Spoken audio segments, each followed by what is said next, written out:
Hola, hola. Nuevamente estamos aquí. Esta vez con el tema de nuestra cara oculta. El asunto este de la sombra, ¿no? Vamos a empezar a hablar sobre este fenómeno interior llamado la sombra. Eh, el Lama Zopa Rinpoche dice: todo aquello de lo que huyes y todo aquello por lo que suspiras está dentro de ti. Siendo así, todo lo que sea huir del interior es dar palos de ciego. Por otro lado, Saint-Exupéry dice: no hay más que un solo problema. Aportar a los hombres un significado espiritual. No se puede seguir viviendo solo de frigoríficos, de política, de balances y de crucigramas. Hoy diríamos: no se puede vivir solo de fútbol galáctico y de cotilleos televisivos. En un mundo chato que amenaza con ahogar lo humano, en una sociedad frívola y superficial que quiere mantenernos en el engaño y el sopor, necesitamos volver al interior, lugar donde están las respuestas genuinas, para reconstruirnos desde los cimientos. Porque no conviene olvidar que lo opuesto a interior no es lo exterior, sino lo superficial. Este miedo, ¿no?, a lo que vamos a encontrar, parece ser que bueno, a veces es como un viaje turístico, simple, y sin embargo da miedo mirar adentro, sobre todo cuando se ha vivido alejado de uno mismo o se han reprimido los sufrimientos. Para no pocas personas, interioridad es sinónimo de dolor y existir sinónimo de sufrir. No es extraño, pues, que hayan debido defenderse endureciéndose y huyendo. Y cuando se ha vivido así, es comprensible que haya resistencias para entrar, ¿no es cierto? Bien, continuemos. Parece que antes o después vamos a tener que confrontarnos a nuestros miedos. No hay otro camino de crecimiento que no sea el de afrontarlos entrando en el lugar donde viven. Y no podemos andar con rodeos. Puedo demorar la entrada, pero si realmente quiero contactar con ese lugar, necesariamente tengo que entrar en mi propio interior. De otro modo vamos a seguir arrastrando nuestra existencia, sobreviviendo, pero sin lograr desembarazarnos de los miedos y sin poder experimentar la riqueza que nos habita. Como le pasó al caballero de la armadura oxidada, que aquella coraza que nos defendió se convirtió en una barrera, ¿sí?, y por lo tanto necesitamos correr el riesgo de desnudarnos de aquello que en sus momentos nos protegió, pero que ahora nos empobrece y puede terminar asfixiándonos. Al comprometerse en un trabajo psicológico se inicia un camino de puesta en verdad. Y un camino como este asusta, porque nuestra imagen idealizada, por la que hemos podido estar trabajando durante toda nuestra vida, se ve amenazada. Y sin embargo, eso es justamente lo que debemos aceptar, que nuestro falso yo se va desmontando, porque únicamente la verdad libera y hace crecer. Poco a poco, entre los miedos y las esperanzas, mientras vamos avanzando en este trabajo, vamos comprobando que las resistencias iniciales se van trocando, en descanso y en gusto profundo. Perdón. Porque la mentira, incluso aunque sea inconsciente, no nos permite descansar. Es una apariencia de descanso, pero es algo artificial. Y cuando empezamos a trabajar en nosotros mismos, ¿no?, descubrimos esto que es la humildad y la compasión. La humildad es necesaria para el autoconocimiento. Cuando se inicia este viaje empiezan a suceder cosas muy interesantes. De entrada suelen darse unidos el miedo a lo que pueda uno descubrir y el impulso a entrar. No es extraño que esté alimentado por la insatisfacción de un modo de vida que no da más de sí, aunque si uno observa más detenidamente, podemos apreciar cómo detrás de aquella insatisfacción la misma vida reclama salir a flote. Siempre la vida nos va a empujar en este viaje desde el comienzo. Con un poco de lucidez empezamos a percibir que siempre, debajo de cualquier malestar, debajo de cualquier miedo, es la vida que está ahí gritando. ¿Qué es lo que en mí quiere vivir y todavía no puede? Para alguien que se encuentra tomado a la vez por el miedo y el impulso, le resultará inapreciable la ayuda de una persona experimentada, buena y competente, que lo ayude a entrar en su propio interior. La ayuda de alguien que reúna esa doble característica, que pueda aceptar a la persona en su situación y que esté familiarizado con el psiquismo humano, de modo que pueda ser un guía experimentado para la travesía. La imagen más gráfica es la del muchacho que se encuentra ante una casa abandonada. Por un lado, le impone, la mira con recelo y a distancia, y por otro, no puede dejar de mirarla, y al tiempo que se siente atraído por descubrir sus secretos, una vez que decide pasar el umbral, nota no solo que sus ojos se van acostumbrando a la oscuridad, sino que empieza a entradillarse a una ventana, permitiendo que la estancia oscura se ilumine progresivamente. Y comienza a percibir que todo en ella resulta coherente. Pero las sorpresas no acaban ahí. A medida que reconoce una sala, descubre nuevas puertas que se van abriendo y va introduciéndose a espacios que ni siquiera sospechaba. Algo parecido sucede con nuestro trabajo interior. Todavía con tanteos y dudas, que no suelen ser sino expresiones camufladas del miedo, si nos mantenemos en el camino, vamos a advertir que una ventana se entreabre dejando paso a una nueva luz. Y puertas no previstas nos muestran nuevos caminos y espacios interiores hasta entonces ni siquiera explorados. Nuestro viaje interior resulta ser un viaje a nuestro mayor tesoro, a la fuente permanente de vida, de belleza y verdad.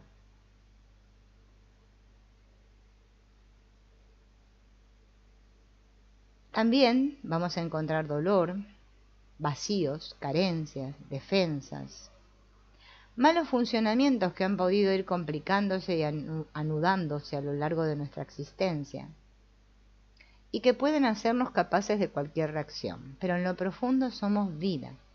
Lo que ocurre es que tanto las riquezas asociadas a la vida, como nuestra identidad, nuestras capacidades, cualidades, nuestra propia dimensión de trascendencia, como el dolor y las disfunciones de todo tipo, suelen estar alojadas en el inconsciente.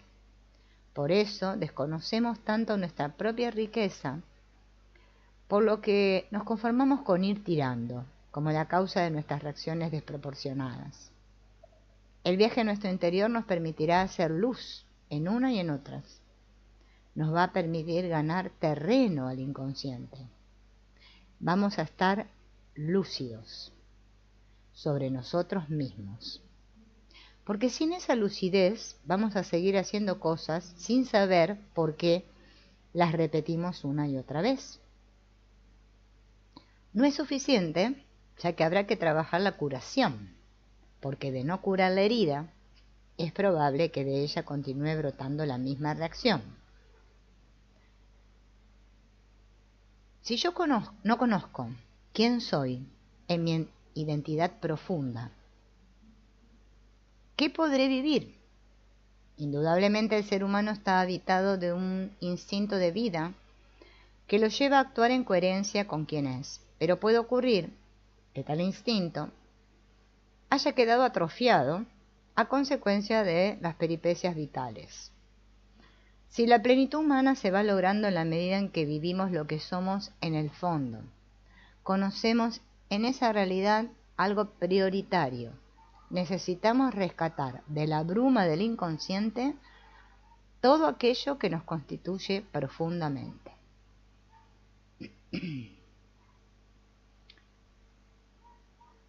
Esto significa que el trabajo con uno mismo consiste en reconstruir y habitar la interioridad.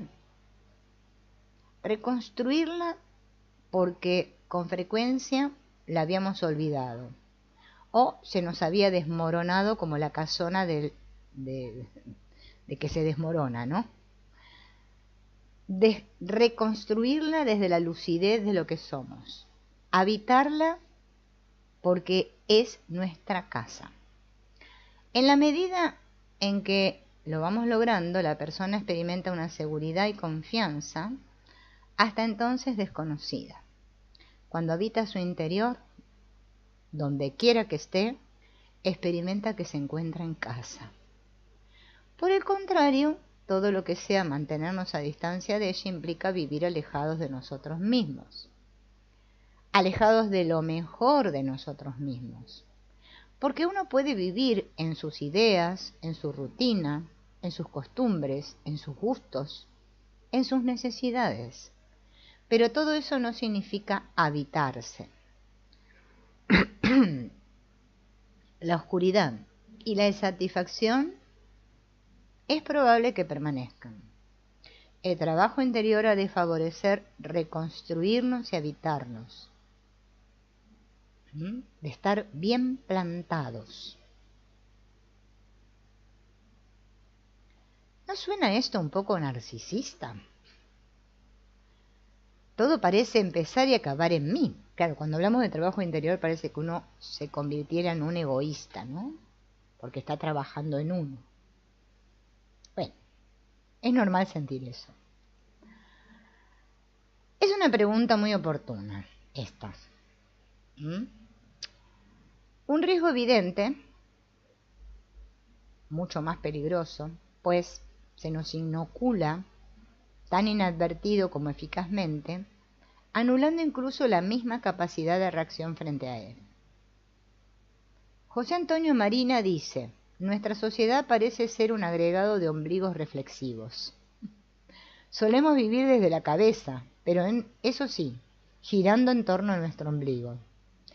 Con parecidas palabras, lo dice José Antonio García, la nuestra es la cultura de la hiperinversión en los valores del yo. Todo, incluido lo más sagrado y aparentemente más noble, corre el riesgo de teñirse y quedar atrapado en las redes del narcisismo. Desde el compromiso social hasta la política, la formación personal, la oración, el sujeto lúcido descubre que, de un modo sutil, no hacía sino girar en torno al yo y sus intereses. Vamos a hacer un ejercicio simple.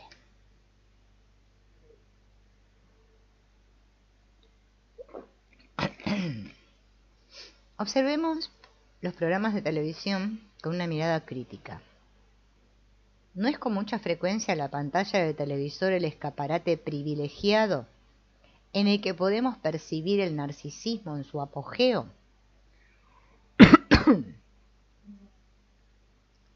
El psicoanálisis nos ha mostrado hasta qué punto el ser humano encierra como una aspiración íntima y suprema. ¿Cuál es? La de ser Dios. Como sentimiento infantil de omnipotencia, que arranca precisamente del propio narcisismo primero, nuestra época se caracteriza por una glorificación de la individualidad que irrumpe muchas veces con una auténtica patología narcisista que perpetúa el infantilismo y la victimización.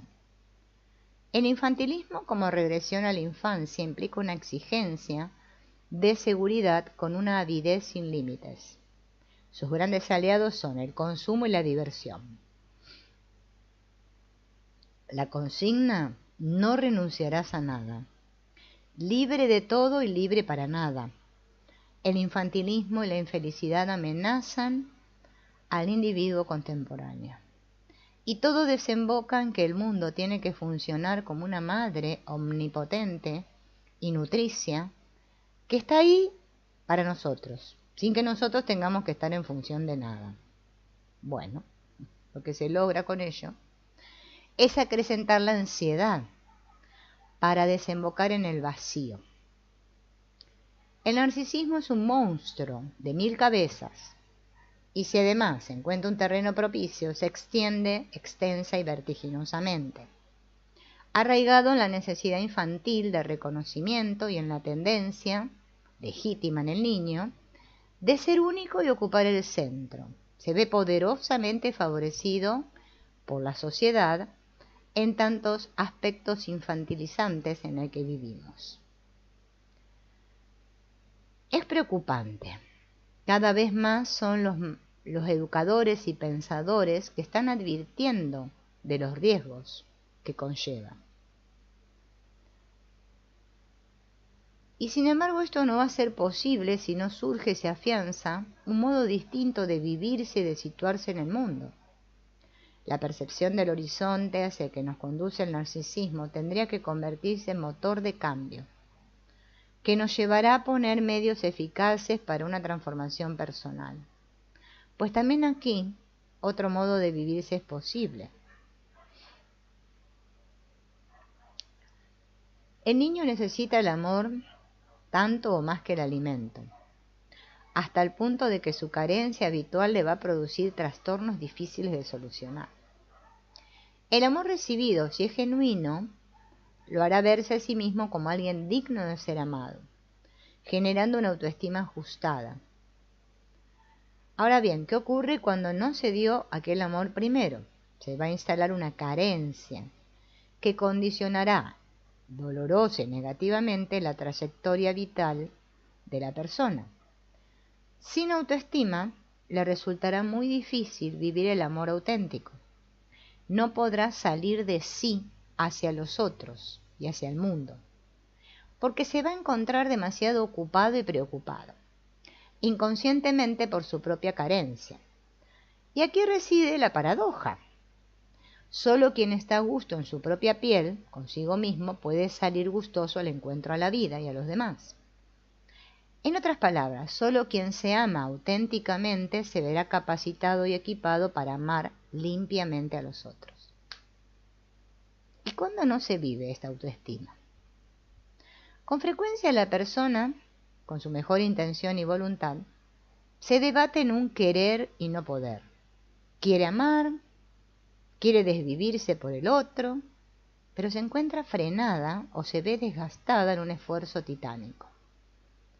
Y lo que resulta más paradójico y frustrante, si es lúcida y humilde, no podrá dejar de observar que su narcisismo, la búsqueda de su propio yo, sin ella pretenderlo, duerme camuflado en todo lo que emprende.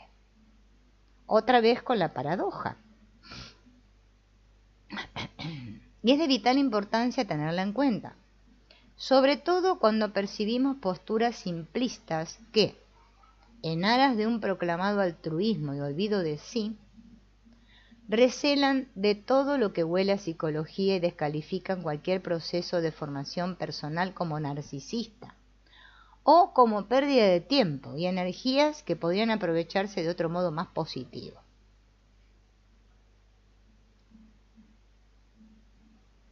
La expresión del psicólogo y jesuita García Monge dice que el amor de sí es algo más que la aceptación resignada de lo que uno es. Cuando falta este amor fundamental que se traduce en una autocomprensión cariñosa, cálida y creativa, viene el desequilibrio y aparece el egoísmo como pobre manera de compensarme, recurriendo a un pseudo amor furtivo, centrado en el propio yo e incapaz de relacionarse de verdad con el otro. Cuando no hemos podido desarrollar una sana autoestima, cuando no vivimos un amor sereno hacia nosotros, nos sorprenderemos buscándonos a nosotros mismos en los compromisos aparentemente más abnegados.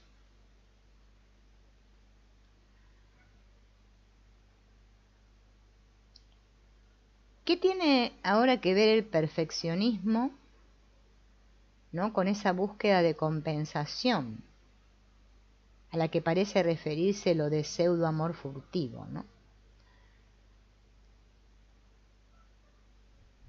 La falta de una autoestima sana incluye, en mayor o menor medida, dos componentes. O sea, cuando tengo la autoestima baja, voy a tender a necesitar reconocimiento y a sentirme culpable. De hecho, quien no se ve digno es porque no se sintió visto tal y como tal, y porque se siente culpable. En consecuencia, no es extraño que se embarque en un perfeccionismo exagerado. Sí, el perfeccionismo no es sino la otra cara de la culpabilidad o de un sentimiento de indignidad. Imaginemos un niño que no se sintió suficientemente reconocido por parte de las personas importantes para él. Lo que queda grabado en su psiquismo, junto con la herida producida a consecuencia de esa carencia, no es el mensaje de que sus padres son incapaces de quererlos, sino que él mismo no es interesante para ellos, que no es merecedor, que no es digno. Por su propia supervivencia, el niño deberá reprimir lo ocurrido hasta el punto de olvidarlo. Lo que el niño está haciendo de este modo, sin él saberlo, es crear su propia sombra. El niño va a olvidar lo ocurrido, llegando en ocasiones a extremos curiosos, que le podemos llamar de sobrecompensación, en los que va a presumir de aquello de lo que careció. No es en absoluto infrecuente, en la relación de ayuda, encontrar a personas que proclaman haber tenido una infancia dichosa, con unos padres encantadores, hasta que llegan a descubrir lo que realmente vivieron.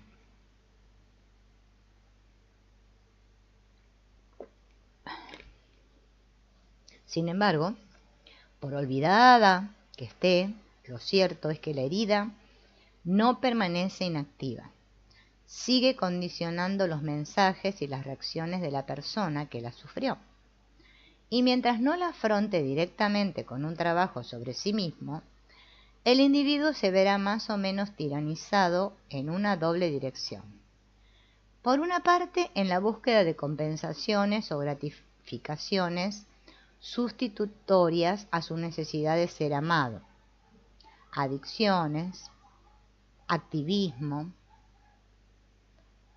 búsqueda de prestigio social, un perfeccionismo insaciable que no le da tregua. ¿De dónde viene el perfeccionismo?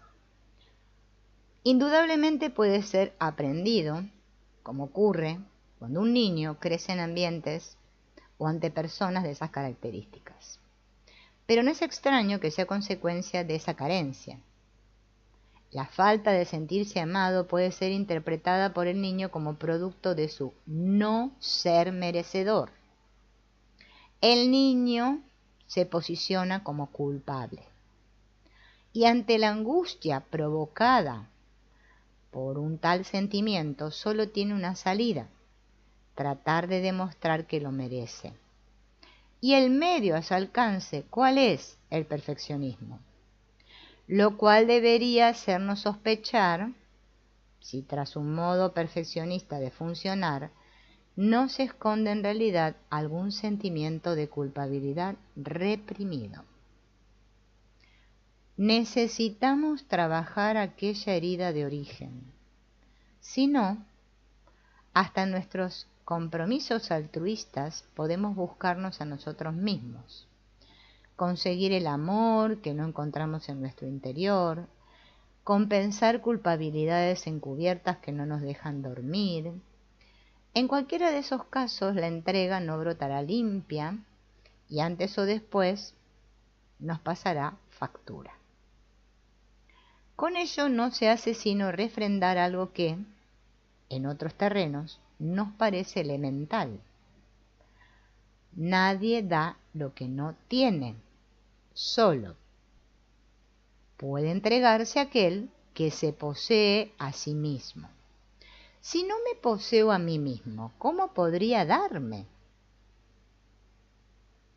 Entonces, ¿por qué hay personas que descalifican la necesidad de una formación personal basada en la psicología? Quizás han podido ver incoherencias o desajustes en el modo de ofrecerla, pero no es infrecuente que tal descalificación provenga también del propio miedo a verse confrontado consigo mismo en profundidad. Los que se dedican a estos trabajos, a la psicología, son testigos de las resistencias que provoca el acceso a la propia interioridad. Es mucho y muy oscuro el dolor que se ha ido acumulando en ella, y aunque ni tan siquiera seamos conscientes de ello, como para que no se produzca una reacción de distancia, es un mecanismo de defensa tan espontáneo como rígido. Nos situamos automáticamente en contra de aquello que tememos o desconocemos. Y también aquí es verdad el refrán de nuestros abuelos: qué atrevida es la ignorancia. La búsqueda de sí mismo se puede camuflar incluso bajo lo más sagrado. Otro motivo más para un trabajo personal en profundidad que permita sacar a la luz motivaciones ocultas o intereses egocéntricos. Pero aún consciente de esta trampa, el trabajo interior no tendría que ser narcisista, por un motivo absolutamente simple, porque gracias a él descubrimos lo que somos, y lo que somos en el fondo es amor, oculto bajo capas de escombros, producidos por las heridas del pasado y aprisionado bajo corazas hechas de miedos. Esa doble realidad tendrá que ser objeto de trabajo psicológico, conocernos más y más en nuestra capacidad de amor y de autotrascendencia, para potenciarla y vivirla cotidianamente en sectores cada vez más amplios de nuestra vida, y limpiar o curar todo aquello que le está impidiendo su crecimiento. Como resultado, con sus avances y retrocesos, porque un proceso de este tipo nunca es lineal, la persona tendría que crecer en una sana autoestima, en la mejor acepción del término, que lo llevará a vivir la estima hacia los otros en profundidad. Qué devaluada que está esta palabra autoestima. ¿Habría un criterio seguro para detectar cuándo la autoestima deja de ser sana para esconder otra cosa? Es ciertamente una palabra no solo devaluada, sino manoseada. Para mucha gente quizás significa lo que comentaba aquel hombre joven: sé que mi mujer ha hecho un curso de autoestima porque cuando vuelve a casa solo tiene derechos, no obligaciones. Pero devaluada y todo, no puede haber persona equilibrada y psicológicamente adulta sin una autoestima serenamente positiva. La autoestima deja de ser sana cuando, en lugar de considerarla como un medio para, se la toma como meta de llegada. Porque no hay que ser muy entendido para caer en la cuenta de que ponerse como meta en la vida, lograr una buena autoestima, no consigue sino reforzar el egocentrismo hasta límites casi patológicos. La autoestima es únicamente estación de paso, pero no el término del viaje. Gracias a ella podremos crecer en nuestra capacidad de amar y de trabajar, que sin una autoestima sana no se puede desarrollar, pero el objetivo que perseguimos la trasciende. Empezar por uno mismo, pero no acabar por uno. Tomarse como punto de partida, pero no de llegada. Conocerse, pero no preocuparse de uno mismo. Este es el criterio que distingue la autoestima del narcisismo. Y cuando no se es lúcido, el trabajo sobre la primera puede producir, inadvertida, inintencionada, pero realmente, el efecto contrario, el reforzamiento de actitudes y comportamientos infantilizantes, reduciendo el objetivo de la existencia a estar bien. Objetivo, no lo olvidemos, funcional para el sistema socioeconómico, individuos sumisos, preocupados por su propio bienestar. Si se cae en esta trampa, se puede ofrecer a la persona la promesa de un bienestar consigo misma, pero en realidad se la estará adormeciendo. Es bueno recordar que narcisismo proviene de la misma raíz que narcótico, y empobreciendo, recortando su vida. La persona que trascendiendo su pequeño ego hace la experiencia de su verdadero yo, no anda en busca del aplauso. La autoestima la necesita únicamente nuestro ego, y mientras la seguimos persiguiendo es señal de que permanecemos estancados en él. Es decir, se requiere mucha lucidez para vivir y ofrecer el equilibrio adecuado. Por un lado, un trabajo no lúcido sobre la autoestima produce una regresión o mantiene al sujeto en posturas infantiles o adolescentes. Pero, por otro,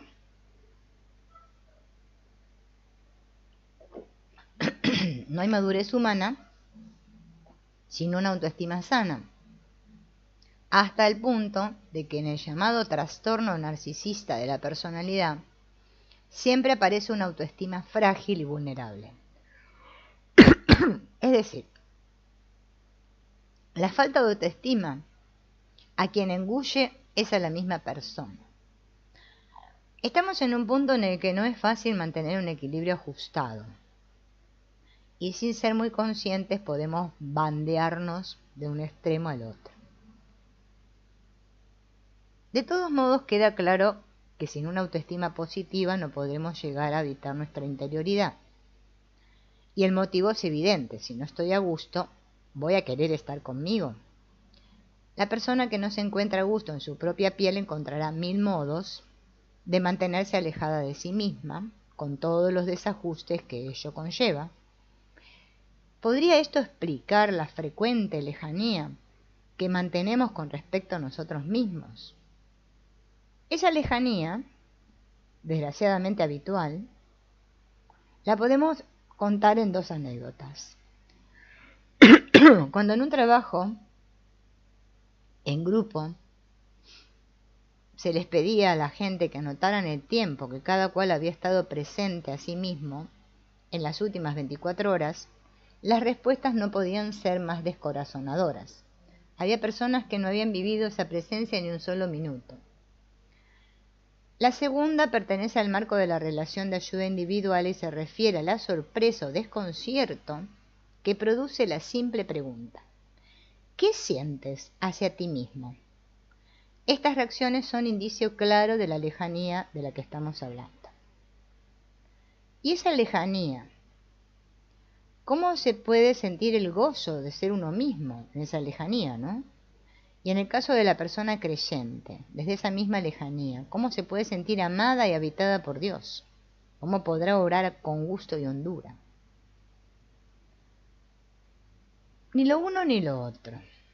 Lo podremos experimentar fuera de nuestra casa. Al alejarme de mí, me he alejado de la fuente de la vida que me habita, por lo tanto de la fuente del gozo y del lugar donde percibo el origen de la fuente.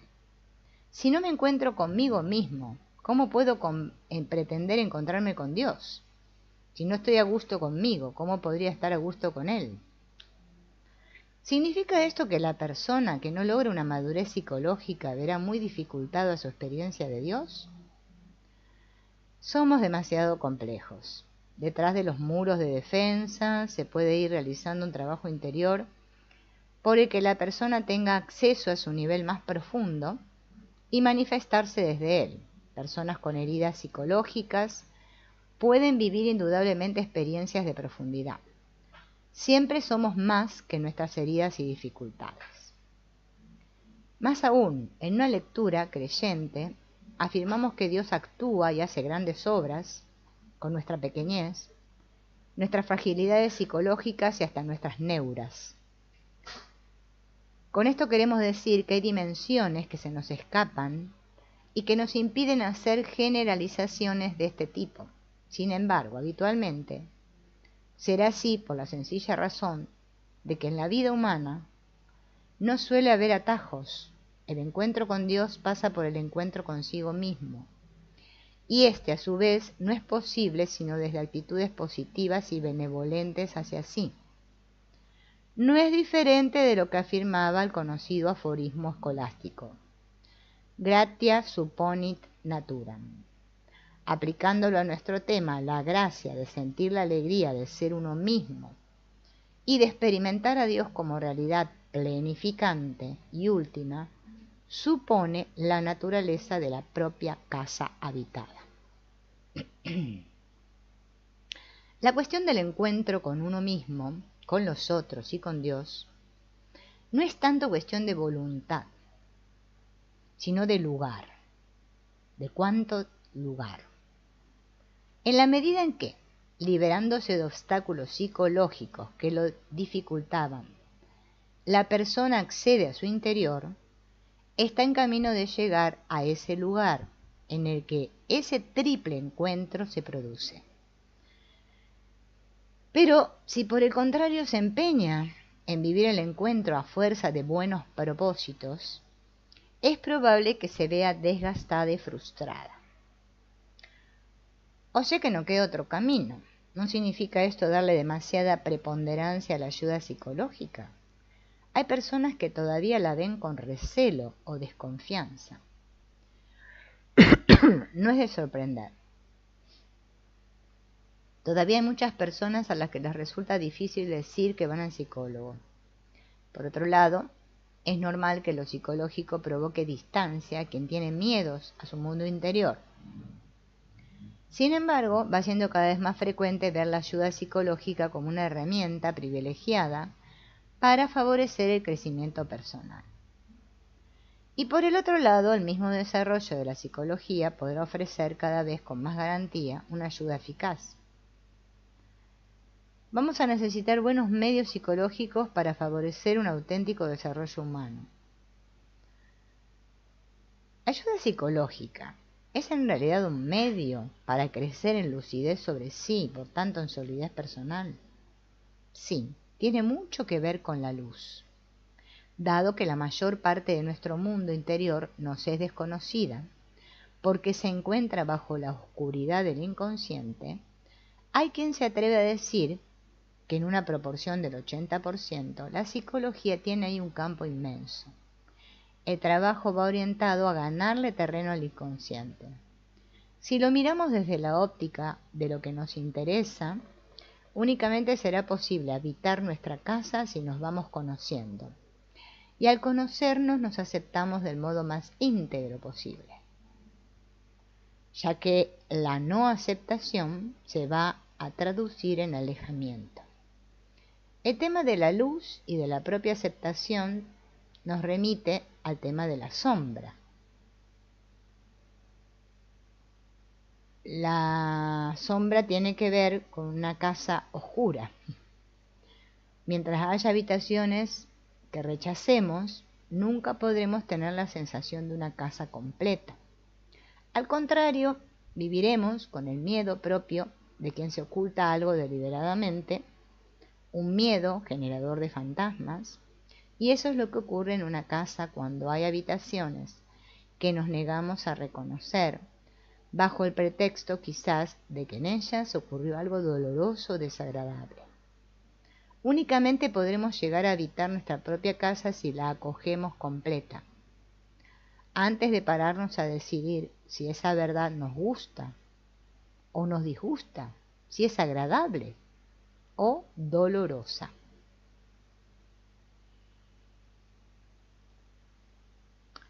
Solo cuando nos integremos, nos reconciliemos, escuchen bien esto, con aquellos aspectos de nosotros mismos que habíamos negado o rechazado, podremos alcanzar la paz. Nuestra gran tarea no consiste en ser perfectos, sino completos. Y esto no es un juego de palabras. Cierta búsqueda de perfección puede conducir, y ha conducido, a formar personalidades rígidas, crispadas e intolerantes, en la misma medida en que se debían reprimir actitudes, sentimientos, reacciones que parecían contradecir la perfección anhelada. Cierto ideal de perfección se convierte en el máximo generador de sombra, por lo que es caldo de cultivo de personalidades divididas, fracturadas entre lo que se es y lo que se debe ser. Semejante distorsión solo puede mantenerse, si es que se mantiene, a costa de un terrible gasto de energía, para tener a raya lo que no condice con aquel ideal de perfección. Y esto lleva al sujeto a un estado de tensión y de pobreza o empobrecimiento. ¿Cómo explicar que aquel proclamado ideal de perfección llegara a calar tan profundamente en la formación religiosa y tuviera consecuencias tan desastrosas? Nos encontramos en un campo donde se entrecruzan lo psicológico, lo espiritual, lo cultural y lo sociológico. Pero vamos a rescatar algo.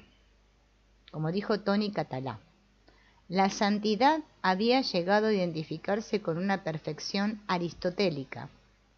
Perfecto es aquello que no puede ser superado, aquello que no deja nada que desear, más o menos cristianizada. Pues bien, ha sido ese modelo de perfección el que ha generado demasiado sufrimiento inútil, causando verdaderos estragos por llegar a ser perfectos. Pero Jesús no decía, sed perfectos, como vuestro Padre es perfecto. Ese dicho es profundamente sabio.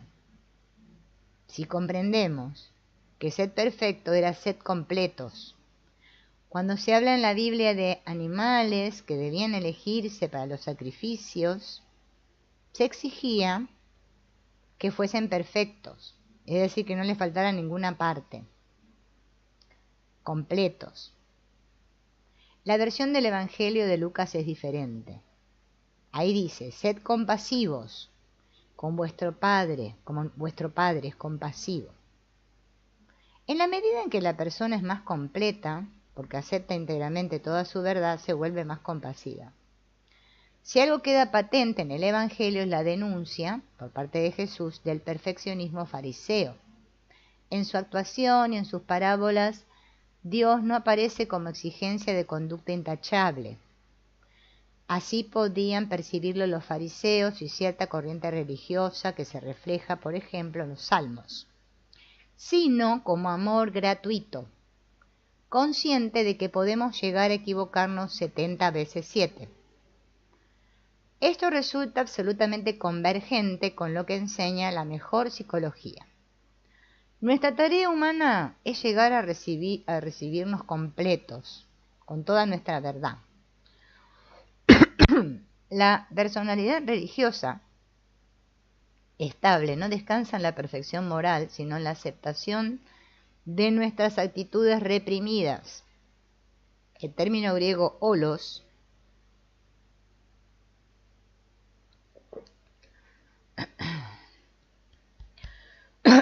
me pica la garganta, que significa todo, íntegro, en una de sus acepciones, puede traducirse por salvo, salvado.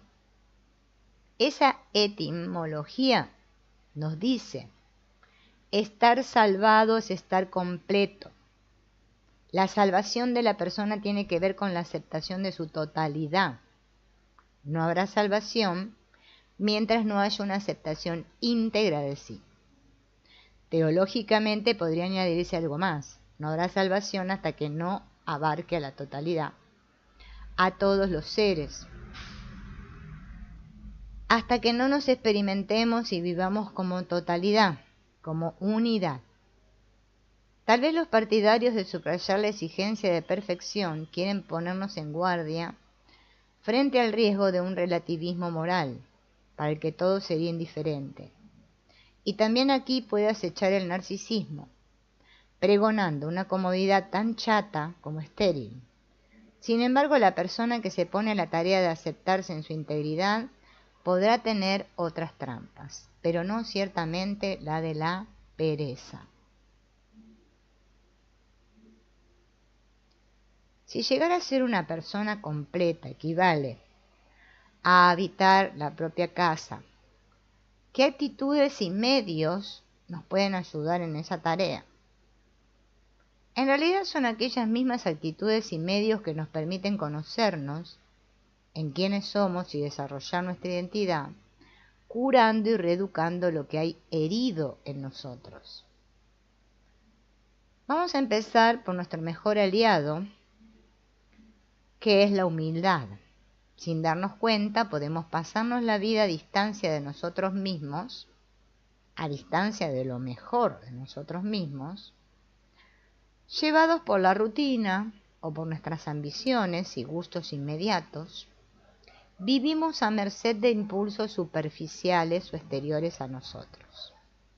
De ese modo privamos a los demás de la riqueza que portamos y hacia nosotros mismos alimentamos una sensación de vacío estéril,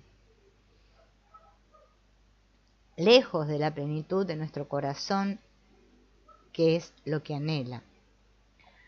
Si se han producido algunos intentos fallidos de salir de esa situación, puede ser que nos hayamos instalado en una mediocridad resignada, sin otra expectativa que la de mantener a raya nuestro propio vacío interior. A distancia de lo mejor de sí misma, la persona puede ignorarse, reprocharse, culpabilizarse, resignarse, todas actitudes que esconden una no aceptación de sí y producen vivir interiormente dividida y a distancia de los demás. Para evitar caer en estos funcionamientos, se requiere una actitud previa de autoaceptación y autoacogida incondicional. Tal actitud no es la meta de un proceso de formación personal, si no queremos hacer escuelas de narcisismo. Pero sin ella tampoco será posible salir de las trampas y compensaciones del ego, en cuyas redes caerá inevitablemente la persona que no se acepte. Es la humildad la que hace posible una aceptación y acogida de sí incondicionales. Es la que nos permite no negar absolutamente nada de nuestra verdad, por oscura, desagradable o dolorosa que pueda parecer. Y es la que tampoco nos deja instalarnos en la resignación. Le encaja perfectamente aquello de que nos da paz, pero no nos va a dejar en paz. Porque aceptar el precioso fruto de la humildad no es resignarse. Aceptar es reconocer a la vez nuestra verdad y nuestros resortes, lo que somos y lo que de fondo aspiramos a ser. Por eso, aceptando también aquello que habíamos rechazado durante tiempo, o lo que descubrimos como desagradable,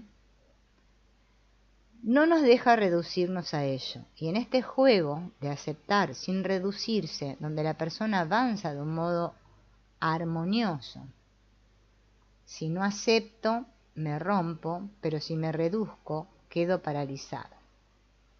La humildad posee una luz que me hace ver que siempre soy más que determinado aspecto de mí, y un dinamismo interior que me moviliza a identificarme serenamente con ese más, evitando caer en el pozo al que conduce toda reducción. Gracias precisamente a esa luz y dinamismo, la humildad nos permite traducir los malestares en invitaciones a avanzar ¿m? Para acoger incluso aquello, ¿no?, en los que no, vemos que no se puede hacer otra cosa. Por eso, sin la humildad, el crecimiento se dificulta, se frena, se bloquea. La persona sigue atrapada en los mecanismos de defensa, que la mantienen alejada de sí misma, que asfixian su vida, que la condenan a seguir repitiendo su historia, el mismo comportamiento, sin que se haga efectivo el cambio. El viaje de vuelta para llegar a habitar la propia casa se torna imposible. La humildad lo hace posible, porque hace posible la aceptación de la propia realidad y de la propia historia, con todo lo que ocurrió y con sus consecuencias en el hoy. Y la aceptación de que los pasos que damos son generalmente pequeños. La humildad nos mantiene en pie, tenaces, aun cuando nada se ve, sin desesperar, con la certeza de que la semilla sigue germinando. Aunque esté enterrada, un día saldrá a la luz. ¿Sabías que la semilla de bambú tarda 7 años en salir a la superficie? Y que en todo este tiempo se entrecruza en la oscuridad de la tierra y del agua para formar una plataforma segura y eficaz. No en vano, humildad proviene de humus, que nos habla de nuestra terrenalidad y está emparentada con humor. Si el ideal de perfección me exigía verme puro y en consecuencia remeter contra toda impureza en mí y en el mundo, la humildad más sabia me pone en contacto con mi condición humana y así con el reconocimiento de mis limitaciones hasta poder verlas con humor. No en vano el propio conocimiento es la mejor escuela de humildad. El evitarlo suele ser síntoma, también podremos verlo más adelante, de orgullo neurótico.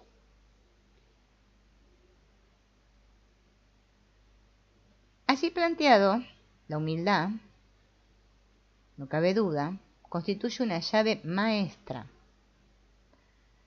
Así comprendemos mejor por qué los grandes hombres y mujeres de las distintas tradiciones religiosas insistieron tanto en ella.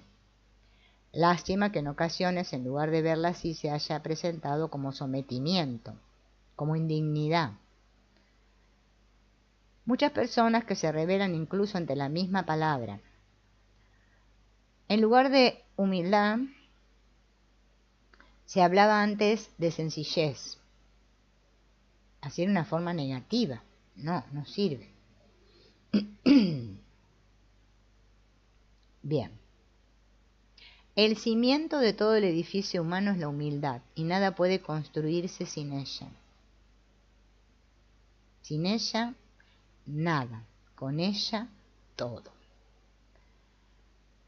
Porque si nuestro mejor aliado ha sido tan mal comprendido y presentado, no fue mejor que el otro. ¿Qué otro aliado? ¿De qué otro aliado hablamos? Del cuerpo. ¿Recuerdas quiénes eran los enemigos del alma? El mundo, el demonio y la carne. Venimos de una tradición que ha mirado con sospecha todo lo relativo al cuerpo, como consecuencia de su propia visión negativa de la sexualidad, la cual fue condenada como pecaminosa. Hola. No me acuerdo cómo era tu nombre, pero bueno, te digo hola. Bien. Entonces, a pesar de la doctrina cristiana de la encarnación, que hubiera dado pie a una concepción positiva de lo corporal, la teología moral cristiana unió el espiritualismo platónico con el rigorismo estoico y armada de tal guisa arremetió furiosamente contra el placer sexual. Con este sustrato de dualismo el cuerpo es considerado como uno de los 3 enemigos del alma. Bien, así que proponían tenerlo sometido hasta que la muerte nos libere del cuerpo. Bien. En la actualidad asistimos a una exaltación del cuerpo y de los cuidados del cuerpo, destinados para mejorar la salud, para tener una figura adecuada, ¿no? Bien. Los medios de comunicación, las pasarelas de las modelos dictan la imagen que hay que tener.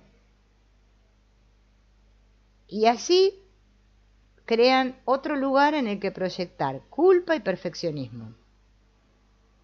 O viviendo también el cuerpo como un lugar de compensación compulsiva de nuestros vacíos, ¿no?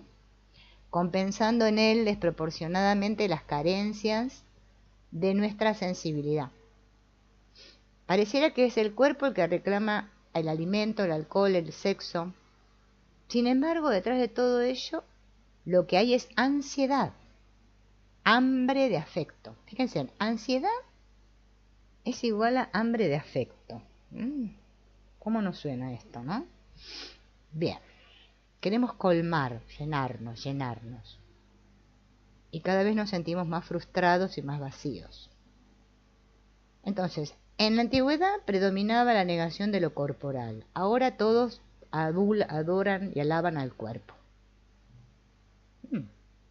Bien. Entonces, somos cuerpo, pero el cuerpo es más que los millones de células que lo constituyen. No es ni una cárcel del alma, de la que un día nos vamos a liberar. No es un bonito esqueleto o un tronco que podemos usar como nos parezca. Ser cuerpo hace referencia a nuestro modo de estar en el mundo y de relacionarnos con las personas y las cosas. El cuerpo me sirve para expresarme, para comunicarme. Por eso el hecho de que seamos cuerpo no significa que hayamos de vivir para el cuerpo. También aquí se impone evidentemente una visión integral del ser humano. Somos cuerpo y el cuerpo es nuestro mejor aliado en el proceso de crecimiento y de identificación con nosotros mismos. Es el lugar por el que recibimos los impactos del exterior y en el cual percibimos todas las sensaciones. Puesto que el autoconocimiento es deudor de las sensaciones de contenido psicológico, a través de la que se nos da la propia verdad, el recurso al cuerpo es imprescindible para poder acogerlas y analizarlas. Para poder conocernos, debemos ejercitarnos en la escucha de nuestro propio cuerpo. También la curación,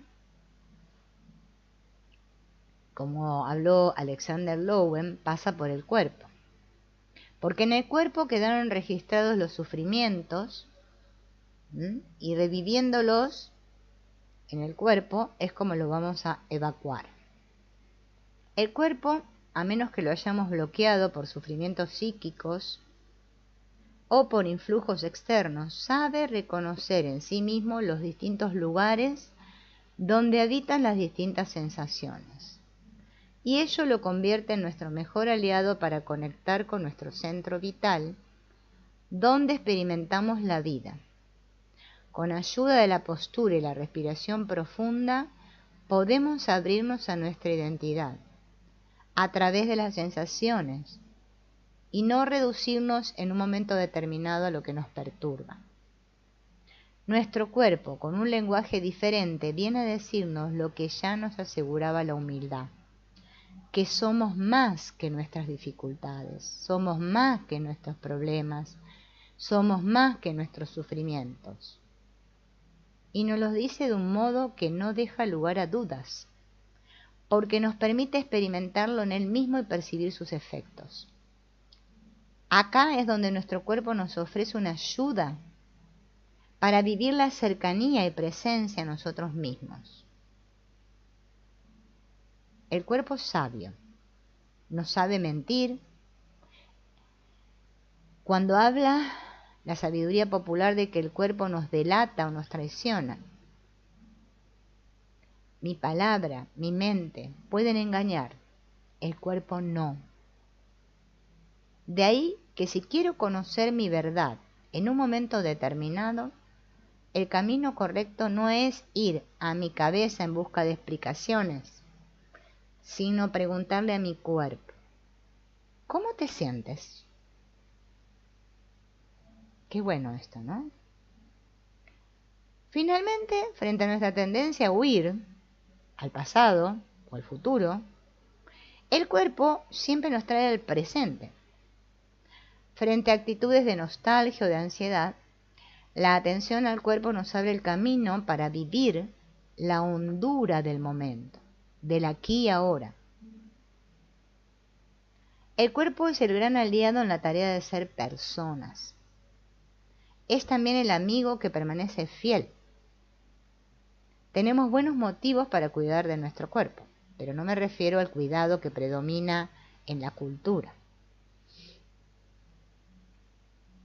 Un cuidado del cuerpo que requiere la respuesta ajustada a sus necesidades, la escucha a sus mensajes. No solo cuando nos molesta. El no escucharlo, el desoír sus mensajes, es una causa importante de que nos aparezcan somatizaciones de todo tipo. Comprendo el lugar del cuerpo en el crecimiento de la persona. Y comprendo que siendo cuerpo no podamos pretender habitar nuestra casa si no habitamos nuestro propio cuerpo. Sin embargo, la escucha del cuerpo requiere atención y cercanía. Es decir, un modo de silencio. Precisamente ese es el otro punto. El silencio y la meditación. Muchas personas creen que el silencio es algo que les da miedo, por eso lo evitan. Al silencio se suele llegar después de haber tanteado y ensayado otros caminos. Es el silencio la alternativa, cuando otra salida u otro camino se ven como imposibles. No se trata de una ausencia de ruidos, sino de acallar las voces interiores, para ir más allá de los pensamientos, sentimientos, afectos, deseos, emociones. Es una experiencia directa del silencio como vida y plenitud. Es como un sinónimo de presente. Vivir ese silencio es la condición de vivir el presente. En ese silencio se disuelve todo pensamiento y sentimiento. Ese silencio nos libera del ruido de nuestros pensamientos, de la tiranía de nuestro ego. En el silencio accedemos a nuestra verdadera identidad, que no es el yo al que habitualmente vivimos referidos. La búsqueda del silencio es grande. La búsqueda de la plenitud también. Ahí nos habitamos. El silencio es un medio poderoso para habitarnos, para habitar nuestra casa.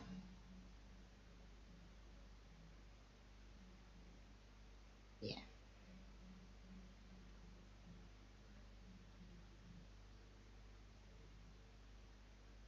El inconsciente aparece en el silencio.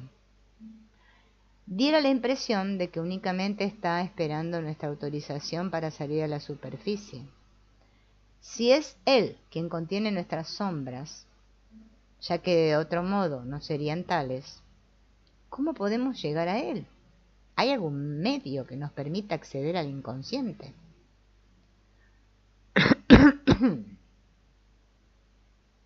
Al inconsciente no podemos llegar a través de la mente, que únicamente podrá entregarnos lo que no nos es consciente. Freud empezó a observar 3 caminos de acceso al inconsciente: los sueños, los lapsus y los actos fallidos. El inconsciente se expresa también a través de las sensaciones con contenido psicológico. Nuestro psiquismo, la sensibilidad al cuerpo, a diferencia de nuestra mente, no ha olvidado el pasado, sino que tiene todo registrado en forma de sensaciones. Un análisis afinado de lo que sentimos hoy. Perdón.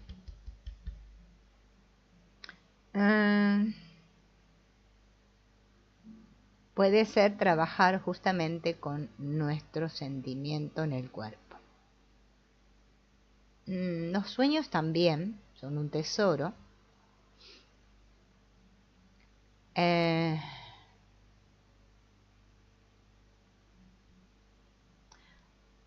Los sueños son amigos y siempre traen un mensaje a nuestro favor, a pesar de que esos sueños sean desagradables, nos van a decir algo a lo que tenemos que prestar atención. Son maestros porque nos enseñan algo, tiene símbolos que tenemos que interpretar, pero a veces es difícil recordar los sueños.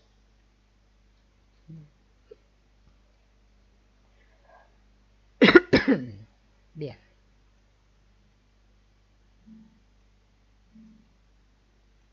A ver.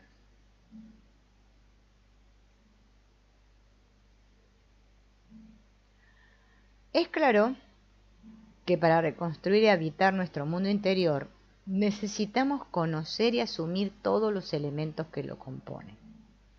Entre ellos, el conocimiento y la aceptación de la propia sombra es condición imprescindible para crecer en unificación armoniosa.